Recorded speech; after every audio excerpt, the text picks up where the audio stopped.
Oke, Bismillahirrahmanirrahim. Assalamualaikum warahmatullahi wabarakatuh. Sini perkenalkan, nama saya Fatah Yunus Sofi Untara. Saya akan menjelaskan tentang sempro yang sudah saya buat, yaitu judulnya pengaruh metode pembelajaran daring terhadap hasil pencapaian IPK semester mahasiswa FAI Universitas Islam Asy-Syafi'iyah. Oke, masuk ke slide kedua, yaitu latar belakang mengapa saya mengambil judul ini adalah melihat situasi dan kondisi metode pembelajaran yang awalnya tatap muka menjadi daring. Dengan diadakannya sistem pembelajaran daring ini, maka seharusnya dapat memudahkan pembelajaran bagi dosen atau maupun mahasiswa. Tetapi pada realitanya masih sangat banyak kekurangan dalam sistem pembelajaran ini, sehingga dapat berpengaruh pada khususnya IPK mahasiswa tersebut. Ada sebagian mahasiswa yang mengeluhkan buruknya jaringan saat melaksanakan pembelajaran daring, sehingga tertinggal atau bahkan dianggap tidak mengikuti perkuliahan, sehingga berimbas pada turunnya nilai IPK pada akhir semester. Dan jika hal tersebut dapat teratasi, maka hal-hal seperti ini, seperti turunnya nilai IPK karena buruknya jaringan, sehingga membuat mahasiswa dapat tertinggal, bahkan dianggap tidak mengikuti kelas, mungkin tidak akan pernah terjadi. Masuk ke identifikasi masalah, di sini ada 5. Yang pertama itu terdapat perubahan paradigma dan gaya pembelajaran dari tatap muka menjadi daring. Kemudian persiapan dosen dan mahasiswa masih belum optimal. Yang ketiga, pembelajaran daring dianggap masih kurang efektif bagi sebagian besar dosen dan mahasiswa. Dan yang keempat, penerapan pembelajaran daring berpengaruh pada keaktifan dan daya eksplor mahasiswa tersebut. Dan yang kelima, pergantian sistem pembelajaran tatap muka menjadi daring menuntut penyesuaian terhadap perubahan proses pembelajaran.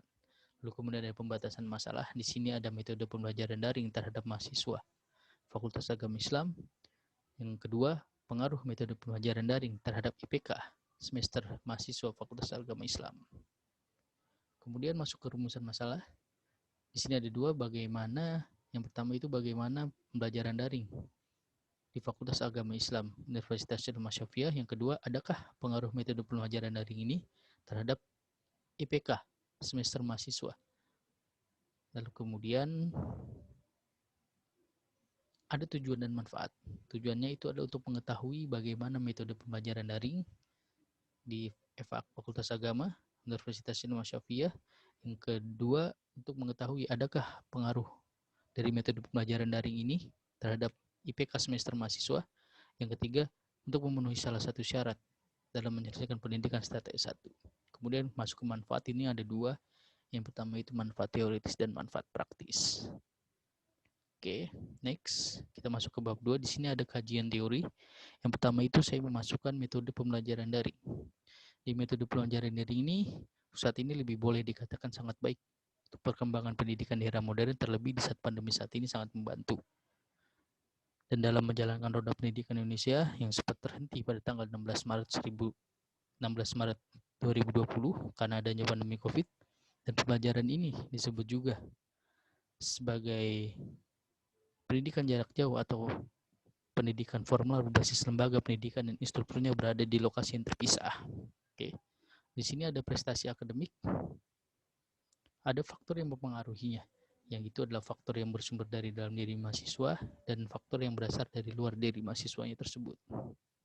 Lalu kemudian setelah jadi itu, skor totalnya seperti ini. Next ke mahasiswanya sendiri, itu ada pengertian menurut Kamus Praktis Bahasa Indonesia, mahasiswa adalah mereka yang sedang belajar di perguruan tinggi.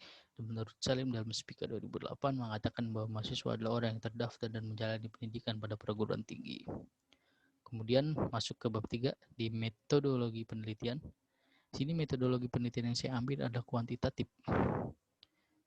Dengan variabel penelitian yang akan dikaji dalam penelitian ini ada menjadi 2, yaitu variabel utama, yaitu variabel bebas X, dan variabel terkait Y. Lalu kemudian ke populasi sampel di wilayah generalisasi yang terjadi, yang terdiri pada atas objek atau subjek yang mempunyai kualitas dan karakteristik yang ditetapkan oleh peneliti untuk mempelajari dan kemudian menarik sebuah kesimpulan. Sebaran populasi disajikan pada tabel berikut ini. Oke, kita lihat. Kemudian instrumen penelitiannya, di sini ada peneliti menggunakan jenis instrumen angket atau kuesioner dengan pemberian skor sebagai berikut. sangat setuju diberi skor 5, setuju diberi skor 4, ragu-ragu diberi skor 3, tidak setuju diberi skor 2, dan sangat tidak setuju diberi skor 1. Lalu masuk ke dalam teknik analisis data. Di sini saya menggunakan rumus P sama dengan F dibagi N kali 100%. Dengan keterangan P itu persentase jumlah skor, F sama dengan jumlah jawaban yang diperoleh, N sama dengan jumlah responden. Dan untuk menafsirkan besarnya persentase berikut, tabulasi datanya dalam berikut penafsiran kriteria ditemukan pada tabel berikut. Nah, ini dia.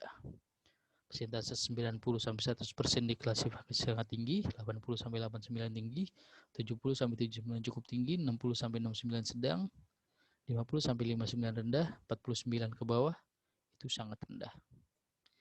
Lalu kemudian ada statistik hipotesis, yaitu H0 adalah tidak terdapat perbedaan yang signifikan antara hasil belajar mahasiswa dengan penerapan metode pembelajaran daring terhadap IPK-nya. Lalu ada HA sama dengan terdapat perbedaan yang cukup signifikan antara hasil belajar mahasiswa dengan penerapan metode pembelajaran daring terhadap hasil IPK semester mahasiswa Fakultas Agama Islam di Universitas Islam Asy-Syafi'iyah. Oke, mungkin itu saja dari saya. Wallahul muwaffiq ila aqwamit thoriq. Assalamualaikum warahmatullahi wabarakatuh.